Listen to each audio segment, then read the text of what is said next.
बिस्मिल्लाहिर्रहमानिर्रहीम। सलाम to everyone. उम्मीद करता हूँ आप सब खैरियत से होंगे। In this video we are starting physics class 9th from first unit, that is physical quantities and measurement. So keep it with Tutor Academy for all, and it will be an amazing journey for all of you. कोई भी topic पढ़ने के लिए ज़रूरी है कि उस topic का उन्वान आपको पता हो, उसकी हेडिंग पता हो, हेडिंग क्या कहना चाह रही है। जैसे कि हेडिंग में लिखा है फिजिकल क्वांटिटीज़, तबाही मिकदारें एंड मेजरमेंट और पैमाइश। तबाही मिकदारें क्या होती हैं? फिजिकल क्वांटिटीज़ क्या होती हैं? ऐसी मिकदारें जिनका ज़ाहिरी वजूद हो। और पैमाइश, और हम ऐसी मिकदारों की पैमाइश करेंगे। जब हेडिंग और उसका मीनिंग समझ आ जाए तो बंदे को कंसेप्ट क्लियर हो जाता है कि हम टॉपिक में पढ़ना क्या चाह रहे हैं, हम क्या पढ़ेंगे, क्या वजाहत होगी। जैसे कि टॉपिक का नाम है फिजिकल क्वांटिटीज़ और मेजरमेंट, तो सारा नॉलेज इस चैप्टर में ज़ाहिरी मिकदारें, तबी मिकदारों के मुतल्लिक होगा और उनकी पैमाइश के मुतल्लिक होगा।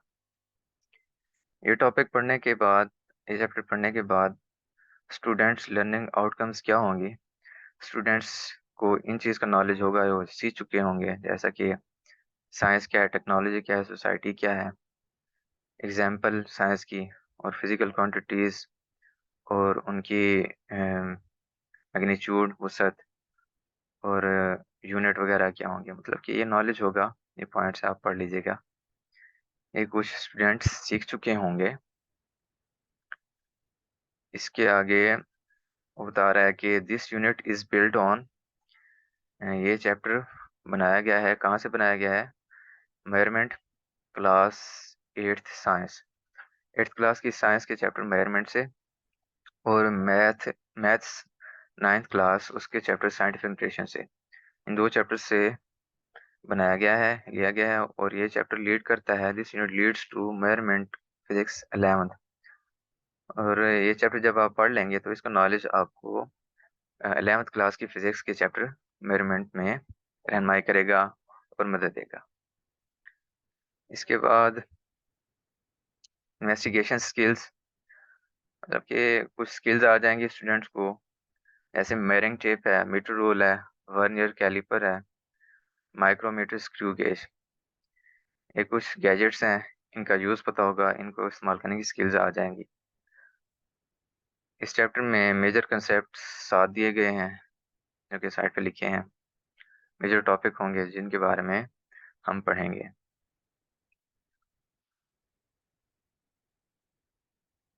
तो जहाँ पर टॉपिक हैं उसके साथ साथ जो साइड पर इंफॉर्मेशन दी हुई होती है उसको पढ़ना भी लाजमी होता है। उसमें से अक्सर ऑब्जेक्टिव्स वगैरह आ जाती हैं। एक्स्ट्रा नॉलेज होता है, पढ़ना ज़रूरी है, फ़ायदा होता है पढ़ने से। अच्छा, लॉर्ड केल्विन कह रहा है कि when you can measure what you are speaking about, जब आप पैमाइश कर सकते हैं what you are speaking about, जिस चीज़ के मुतल्लिक आप बोल रहे होते हैं, and express it in numbers, और नंबरों में इसे जाहिर कर सकते हैं, you know something about it, तो आप उस चीज़ के मुतल्लिक कुछ ना कुछ जानते हैं। When you can not measure, जब आप पैमाइश नहीं कर सकते what you are speaking about, जिस चीज़ के मुतल्लिक आप बोल रहे हैं, और you can not express it, और या आप उसे ज़ाहिर नहीं कर सकते इन नंबर्स, नंबरों में, your knowledge is of a meagre and of unsatisfactory kind, तो आपका नॉलेज, आपका इल्म बहुत मामूली और गैर इत्मीनान बख्श है। अच्छा, मैं बताता चलूँ कि मैंने ये जो पीडीएफ क्रिएट किए हैं, इसमें मैंने मुश्किल अल्फाज के मीनिंग वर्ड्स के ऊपर या साथ बॉक्स बना के लिख दिए हैं। जब 8th क्लास से स्टूडेंट शिफ्ट करते हैं 9th में, तो उनका इंग्लिश लेवल इतना अच्छा नहीं होता, वो क्या है, उनकी ज़्यादा स्ट्रॉन्ग नहीं होती, उनको मुश्किल अल्फाज के मीनिंग नहीं पता होते। तो फिर टॉपिक पढ़ना और उनके मीनिंग मुश्किल अल्फाज के मीनिंग देखना मतलब टाइम लेता है, टाइम कंज्यूमिंग होता है, और 9th क्लास में जब जैसे स्टूडेंट शिफ्ट होता है तो टाइम का मसला उससे बहुत होता है। 7-8 सब्जेक्ट होते हैं और उनको पढ़ना, उनको मैनेज करना, फिर इस तरह जो साइंस के सब्जेक्ट हैं, क्योंकि इंग्लिश मीडियम है, इंग्लिश मीडियम में होते हैं, मीनिंग अल्फाज देखना काफ़ी टाइम कंज्यूमिंग होता है, टाइम लेता है। सहूलत के लिए, स्टूडेंट्स की सहूलत के लिए मैंने ऐसे किया है कि मीनिंग लिख दिए हैं मुश्किल अल्फाज के ऊपर, ताकि बच्चों को आसानी हो पढ़ने में। क्योंकि जो टीचर्स हज़रात होते हैं वो कंसेप्ट तो क्लियर करवा देते हैं, पढ़ा देते हैं, मगर जो बुक्स की रीडिंग होती है वो स्टूडेंट्स को खुद ही करनी होती है। मैंने सोचा है कि रीडिंग्स वाला सीन कुछ क्रिएट कर लूँ, ताकि स्टूडेंट्स को समझने में आसानी हो। जब वो रीड आउट करते हैं बुक्स वगैरह, तो उनको पढ़ने में आसानी हो, टॉपिक क्लियर हो जाए, क्योंकि याद तो यही करना होता है और लिखना भी यही होता है पेपर में। चलें, एक और इन्फॉर्मेशन है। Andromeda is one of the billions of galaxies of non universe. Andromeda एक गैलेक्सी का नाम है जो कि हमारे जाने जाने वाले कायनात के खरबों गैलेक्सीज में से एक है। और गैलेक्सी क्या होती है? गैलेक्सी सितारों का झुरमुट होती है, जिसे हमने पढ़ा भी है, 8th में पढ़ा होगा कि सितारों का झुरमुट हम उसको कहकशां या गैलेक्सी कहते हैं। तो एक गैलेक्सी में कोई अरबों खरबों सितारे होते हैं। सितारे क्या होते हैं? जैसे कि हमारा सन है, हमारे सोलर सिस्टम का सन, सूरज, ये एक सितारा है। इस तरह के अरबों खरबों स्टार्स होते हैं एक गैलेक्सी में। हमारी जैसे गैलेक्सी का नाम है मिल्की वे गैलेक्सी। हमारा सोलर सिस्टम इस मिल्की वे गैलेक्सी के साइड पर है थोड़ा। तो मिल्की वे गैलेक्सी की एक नेबरिंग गैलेक्सी है, मतलब कि हमसाया गैलेक्सी कह सकते हैं, करीब वाली गैलेक्सी, इसका नाम है एंड्रोमेडा। चलिए मैं आपको कुछ दिखा देता हूँ। और कैसे दिखाऊं भाई आपको?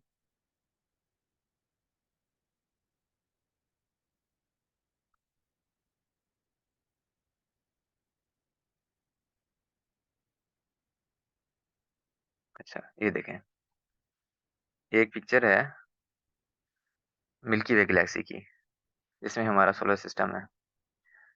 ये उसका सेंटर है, और हमारी अर्थ या हमारा सोलर सिस्टम उस मिल्की वे गैलेक्सी के एक कॉर्नर पर है, एक साइड पर है।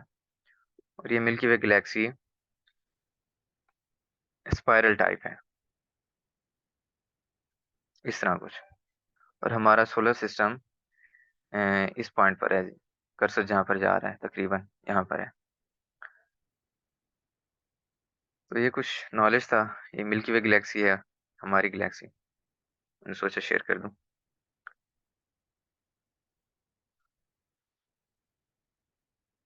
चलें, अपना हम टॉपिक स्टार्ट करते हैं ऑफिशियली। अच्छा, यहाँ पर लिखा है, man has always been inspired by the wonders of nature. इंसान कुदरत के अजायबात से हमेशा मुतासिर रहा है। इंस्पायर्ड, मुतासिर, वंडर्स, अजायबात। He has always been curious, वो हमेशा मुतजस्सिस रहा है, टू नो, जानकर, द सीक्रेट्स ऑफ नेचर, कुदरत के राज, एंड रिमेन्ड, और रहा है, in search of the truth, सच्चाई की तलाश में, एंड रियलिटी, और हकीकत की तलाश में। इंसान हमेशा कुदरत के राजों को जानकर मुतजस्सिस रहा है, और हकीकत और सच्चाई की तलाश में अ, हाँ, हकीकत और सच्चाई की तलाश में रहा है। ही ऑब्जर्व्स वेरियस फिनोमेना, वो मुशाहिदा करता है कई अवामिल का, and tries to find their answers, और उनके जवाबात ढूंढने की कोशिश करता है, बाय लॉजिकल रीजनिंग, दलाइली वजूहात से। The knowledge gained through observations, वो इल्म जो हासिल हो मुशाहिदात से, एंड, और एक्सपेरिमेंटेशंस, इज कॉल्ड साइंस, और तजर्बात से क्या कहलाता है? साइंस कहलाता है। ये साइंस की डेफिनेशन है। साइंस की मतलब कि लफ्ज़ी डेफिनेशन उसकी तारीफ क्या होगी? आप देख लें कि the knowledge gained through observation, ऐसा इल्म जो मुशाहिदात और तजुर्बात से हासिल हो, हम उसे साइंस कहते हैं। तो हर सब्जेक्ट में साइंस की डेफिनेशन होगी, जैसे बायो है, फिजिक्स है, केमिस्ट्री है, मैथ्स है, उसमें साइंस की डेफिनेशन दी हुई होगी, क्योंकि साइंस एक जनरल सब्जेक्ट है, उससे डिवीजन होके ये सब्जेक्ट निकाले गए हैं जनरल साइंस से, जैसे कि फिजिक्स है, केमिस्ट्री है, बायो है, ये उसकी ब्रांचेस हैं। तो हर एक ब्रांच में साइंस की अपनी एक उस लिहाज से रिलेटेड डेफिनेशन होती है। जैसे कि फिजिक्स के लिहाज से उसने साइंस की डेफिनेशन इस तरह दी है। तो आप कोई एक डेफिनेशन याद कर लें, हर सब्जेक्ट में लिख सकते हैं। बेहतर तो यही है कि उसी सब्जेक्ट की याद करें जो बता रहे हैं, क्योंकि वो जो कीज़ होती हैं, जो वर्ड्स होते हैं, थोड़ा उसमें आइडिया होता है, वो उस सब्जेक्ट से रिलेटेड ही होता है। बेहतर तो ये है कि उस सब्जेक्ट की अपनी याद करें। लेकिन जो मेन थीम है साइंस का, वो एक ही है कि ये नॉलेज मुशाहिदात और तजुर्बात से हासिल होता है। वैसे तो हम नॉलेज पढ़ते हैं, जैसा कि फ़िलॉसफ़ी, उर्दू, इंग्लिश, ये हो गया। ये साइंस नहीं कहलाते, क्योंकि ये सारी फ़िलॉसफ़ी होती है, फ़लसफ़ा होता है। हम इसको तख़य्युलाती तौर पर तो पढ़ते हैं, लेकिन हम इस पर तजुर्बात नहीं करते। तो साइंस के लिए ज़रूरी है, कोई भी नॉलेज उसके साइंस कहलवाने के लिए ज़रूरी है कि उसमें हम मुशाहिदा करें और उस नॉलेज पर हम तजुर्बात करें। जैसे कि हम कोई भी डोर लगाते हैं, पहले हम मुशाहिदा करते हैं, आया कि यहाँ पर ये फ़िक्स होगा, फिट होगा, ये मूव करेगा। फिर हम उसके जो हिंजेस वगैरह हैं, उसके जो ज़रूरी चीज़ें हैं, वो हम लगाते हैं। हम लगाकर फिर चेक करते हैं, तजर्बा करते हैं, आया कि ये जैसे हमने सोचा था, जैसे मुशाहिदा किया था, वो ओपन और क्लोज़ हो रहा है या नहीं। ठीक है? इस तरह का नॉलेज ये साइंस कहलाता है।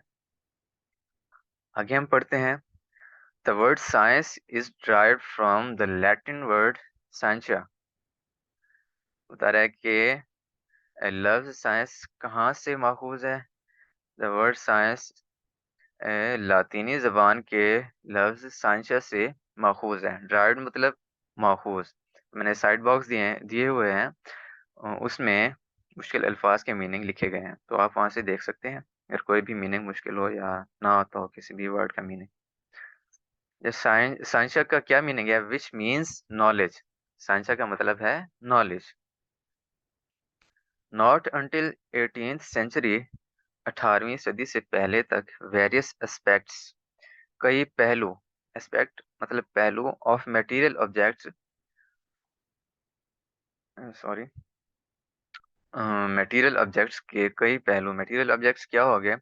मादी अशिया, उनके कई पहलू were studied under a single subject, एक सब्जेक्ट के तहत पढ़े जाते थे, जिसे हम क्या कहते थे? Natural philosophy.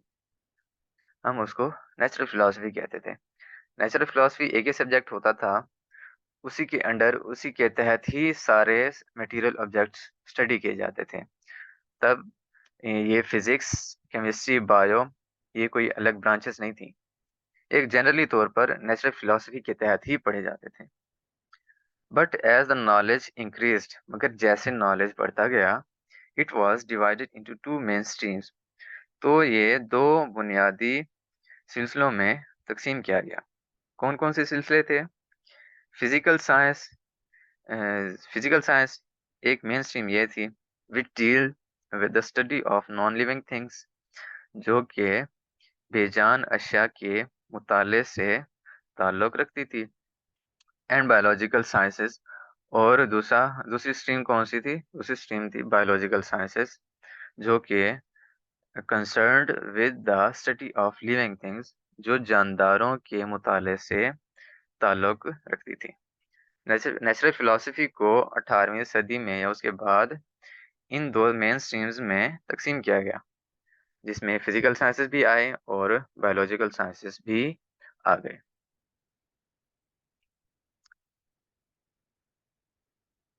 आगे है, measurements are not confined to science.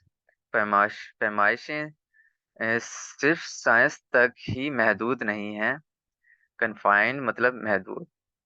They are part of our lives, they are part वो हमारी जिंदगियों का हिस्सा हैं। They play an important role, वो एक अहम किरदार अदा करते हैं। टू डिस्क्राइब बयान करने के लिए, एंड अंडरस्टैंड और समझने के लिए, द फिजिकल वर्ल्ड ज़ाहिरी दुनिया। ओवर द सेंचुरीज, सदियों तक, man has improve the methods of measurements, इंसान ने पैमाइश के तरीकाकार को अतवार को इम्प्रूव किया है, बेहतर से बेहतर बनाया है। In this unit we will study some of physical quantities, हम फिजिकल क्वांटिटीज पढ़ेंगे कुछ, एंड ए फ्यू और चंद एक यूजफुल मेजरिंग इंस्ट्रूमेंट्स, और कुछ हम मुफीद पैमाइशी आलात पढ़ेंगे, उनके बारे में मुतल्लिक पढ़ेंगे। We will also learn the measuring techniques, हम पैमाइश की महारतों के मुतल्लिक भी पढ़ेंगे, that enable us to measure various quantities accurately, जो हमें काबिल बनाती हैं कई मिकदारों को सही पैमाइश करने के लिए। ठीक हो गया।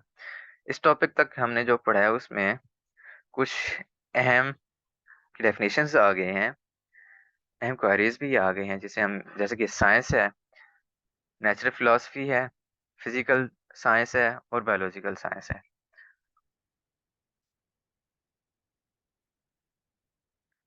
तो हम मेन कुछ कीज लिख लेते हैं यहाँ पर। एक हमने पढ़ा है साइंस की डेफिनेशन,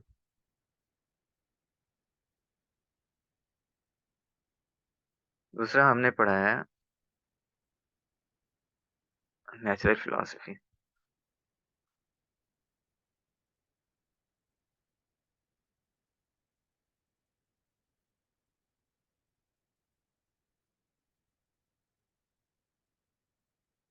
और नेचुरल फिलॉसफी की सब डिवीजन है, स्ट्रीम्स हैं जो कि हम बता रहे थे। एक है physical science,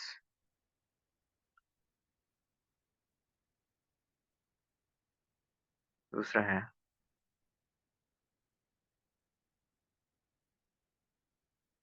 biological sorry sciences.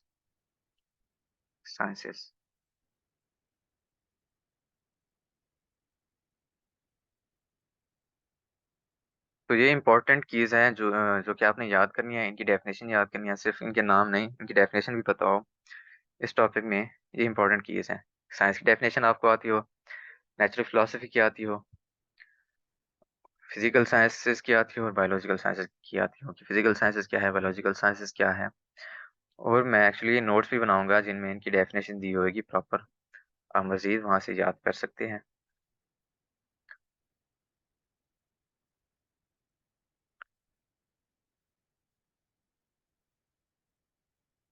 इसके बाद टॉपिक है इस चैप्टर का first topic, introduction to physics,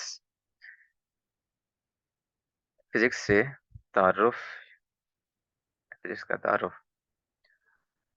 अच्छा, इसमें साइड पर इंफॉर्मेशन भी दी गई है, उसको भी हम देखते हैं, पहले ये टॉपिक स्टडी कर लें थोड़ा। इन 19th century, physical sciences were divided into 5 distinct disciplines। 19वीं सदी में फिजिकल साइंसेज, जो कि नेचुरल फिलोसफी की एक्सट्रीम है, वर डिवाइडेड इनटू 5, उसको तकसीम किया गया 5 डिस्टिंक्ट डिस्टिंक्ट मुख्तलिफ डिसिप्लिन्स। डिसिप्लिन्स क्या, उसका क्या मीनिंग है? मज़ामीन। हाँ, ये आप देख लें, साइड पर लिखा हुआ है मज़ामीन। डिस्टिंक्ट मज़ामीन, मुख्तलिफ मज़ामीन। डिस्टिंक्ट का मीनिंग वैसे नुमायाँ भी होता है, तो अ, इस लाइन के मुताबिक मुख्तलिफ ही बनता है, तो हम मुख्तलिफ यहाँ पर लगाएंगे। 19वीं सदी में फिजिकल साइंसेज को 5 मुख्तलिफ मज़ामीन में तकसीम किया गया। वो कौन से मज़ामीन हैं? एक फ़िज़िक्स है, दूसरा केमिस्ट्री है, एस्ट्रोनॉमी, जियोलॉजी एंड मेट्रोलॉजी। ये 5 मेन सब्जेक्ट्स हैं, डिसिप्लिन्स हैं, किसके? फिजिकल साइंसेज के। अगर वो आपसे डेफिनेशन पॉइंट पूछे कि फिजिकल साइंसेज को किन डिसिप्लिन्स में डिवाइड किया गया, तो आपने ये 5 डिसिप्लिन्स लिखने हैं। एक फिज़िक्स है, केमिस्ट्री है, तीसरा astronomy, fourth geology and metrology, fifth है। ठीक हो गया? अच्छा, ये फिज़िक्स की डिसिप्लिन्स, उसकी ब्रांचेज़ और फिज़िकल साइंसेज़ की ब्रांचेज़, ये 2 अलग चीज़ें हैं, अलग डेफ़िनेशंस हैं। ठीक हो गया? जो फिज़िक्स की ब्रांचेज़ हैं, वो ये साइड्स पे दी हुई हैं, ये और चीज़ है। और जो फिज़िकल साइंस है, क्योंकि वो नेचुरल फ़िलॉसफ़ी की एक स्ट्रीम है, तो उसकी अलग तौर पर 5 सब्जेक्ट्स या डिसिप्लिन्स हैं। तो फिज़िकल साइंसेज़ के डिसिप्लिन और फिज़िक्स के ब्रांचेज़ को आपने मिक्स अप नहीं करना। The most fundamental of this is physics. और इन 5 डिसिप्लिन्स में से सबसे जो बुनियादी या फंडामेंटल है, वो क्या है? फिज़िक्स है। In physics, we study matter, energy and their interaction. वो बता रहा है कि फिज़िक्स किससे रिलेट करती है? फिज़िक्स में हम क्या पढ़ते हैं? वी स्टडी मैटर, हम मादा पढ़ते हैं, एनर्जी पढ़ते हैं और उनका आपस में इंटरैक्शन पढ़ते हैं, बाहिमी अमल पढ़ते हैं कि उनका आपस में इंटरैक्शन क्या है, उनका आपस में रद्द-ए-अमल क्या है। ठीक हो गया? ये फिज़िक्स की डेफ़िनेशन भी बन जाती है। अगर आप फिज़िक्स की डेफ़िनेशन याद करें तो जस्ट ये डेफ़िनेशन भी हो सकती है। The laws and principle of physics. Physics के असूल और कानून हमें कुदरत समझने में मददगार साबित होते हैं। Help us to understand nature. कुदरत समझने में मददगार साबित होते हैं। The rapid the rapid progress in science. तेज तरक्की साइंस में ड्यूरिंग द रिसेंट ईयर्स, हाल ही के सालों में हैज़ बिकम पॉसिबल, मुमकिन बन चुके हैं, ड्यू टू द डिस्कवरीज, दरियाफ्तों की वजह से, एंड इन्वेंशंस और इजादात की वजह से, in the field of physics, physics के फील्ड में, मैदान में। The technologies are the applications of scientific principles. Technologies, जो नई नई टेक्नोलॉजीज आ रही हैं, तकनीकें आ रही हैं, वो एप्लीकेशंस ऑफ साइंटिफिक प्रिंसिपल्स, साइंसी असूलों के इस्तेमाल की वजह से हैं। Most of the technologies of our modern society, हमारी जदीद सोसाइटी की जो ज़्यादातर तकनीकें हैं, टेक्नोलॉजीज हैं, थ्रू आउट द वर्ल्ड, पूरी दुनिया में, are related to physics, physics से ताल्लुक़ रखते हैं। फॉर एग्ज़ाम्पल, मिसाल के तौर पर, a car is made on the principle of mechanics. Car को मैकेनिक्स के असूल पर बनाया गया है। मैकेनिक्स क्या है? मैकेनिक्स फिज़िक्स की एक ब्रांच है, जिसमें हम मूवमेंट, अशिया की मूवमेंट, उनका हरकत करने का तरीक़ाकार, उसके असूल वग़ैरह हम पढ़ते हैं। एंड ए रेफ्रिजरेटर, और एक refrigerator is based on the principles of thermodynamics. Refrigerator का काम करने का असूल क्या है? वो थर्मोडायनामिक्स का के असूल पर काम करता है। थर्मोडायनामिक्स क्या होता है? दरअसल ये भी एक फिज़िक्स की ब्रांच है, जिसमें हरारत का तबादला हम स्टडी करते हैं, हीट का तबादला हम स्टडी करते हैं कि एक जगह से दूसरी जगह हीट कैसे मुंतकिल होती है और उसके असूल क्या हैं।